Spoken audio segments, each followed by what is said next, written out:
नमस्कार। पश्चिमबंग राजनीति रे नुआ भावे से मुख्यमंत्री होगा चाहते एवं केवल मुख्यमंत्री होगा जाऊ नाहंती से चर्चा रे मध्य वेस्ट बेंगल निर्वाचन समय थिले। पूर्वर से दीदी सहित काम भी करथिले। वर्तमान से नंदीग्राम एवं भवानीपुर दुईटी जाक निर्वाचन मंडली निर्वाचित विधायक। भारतीय जनता पार्टी तरफ ममता बानर्जी विपक्ष लड़ुवा शुभेन्दु अधिकारी आज बेस चर्चा रे अछंती दिन बेला। काहेकि ना से गोटे भाइराल मंतव्य देइछंती। से मंतव्य रे से कहिछंती जे नंदीग्राम रो हिंदू माने मते भोट देइछंती, तेणु मु हिंदूंक पई काम करिबी। जणे भविष्यतर मुख्यमंत्री एवं वर्तमान विधायकंकर एभली मंतव्य पूरा भारत रे चर्चा को आसी। चर्चा को आसबनी बा केमिति? गोटे गणतांत्रिक राष्ट्र रे कौनसी जाति कौनसी धर्म को नहीं कौनसी संप्रदाय को नहीं आम कथा कहि परिबानी, किंतु सेही समय रे जेतेबेले जणे जनप्रतिनिधि एभली मंतव्य देइछंती ताकू नहीं पूरा देश रे चर्चा आगौची एवं शुभेन्दु अधिकारी समालोचनार मध्य शिकार हेबाकू पड़िछि। तेबे आगकू हुए तो आग्रेसिव है से आज ये मंतव्य दे पारंती बोली मध्य अनेक कहउचंती।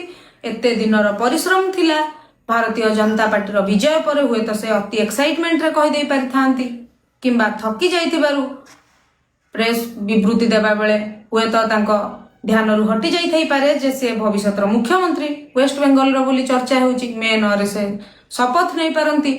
तांको नंदीग्राम भवानीपुर दुईटी सीट रु लड़िया पे तांको अमित शाह निर्देश थिला जे दीदी घरे अर्थात भवानीपुर रे हराओ बोली। एही सबु दृष्टि आम जो देखा से जड़े जनप्रतिनिधि एभली मंतव्य दबा निश्चिंत रूपे कष्ट तथा दुखदायक जनसाधारण एवं मतदाता मान जो मैंने आज मतदान करके जितई। कारण कौन ग्यारंटी अच्छी जे मुस्लिम भोटर माने तांको भोट दे नथिबे? कौन ग्यारंटी अच्छी जे मुस्लिम भोटर माने बीजेपी को भोट दियंतिनी? तेबे बीजेपी रे थिबा मुस्लिम संप्रदायर कार्यकर्ता माने कोन भारतीय जनता पार्टी सदस्य नुहंती कि? एक कथा किए कहि परिबे कि?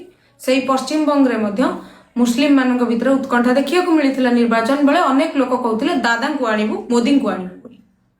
तेबे आगो को शुभेन्दु अधिकारी किभली शासन भार संभाळिबे, किभली पद को क्षमता को व्यवहार करिवे ताहा तो समय कहब, किंतु आजिर ए मंतव्य गोटे गणतांत्रिक राष्ट्र भितर समस्त को दुख देइछि एवं कष्ट देइछि कहिले अत्युक्ति हेबनी। जणे सांविधानिक पदरे बसिथिबा राजनेता एभली मंतव्य कहीं आशा करू नथिले जे हिंदू भोट देइचंती तेणु मु हिंदूंक पई काम करिबी। नमस्कार।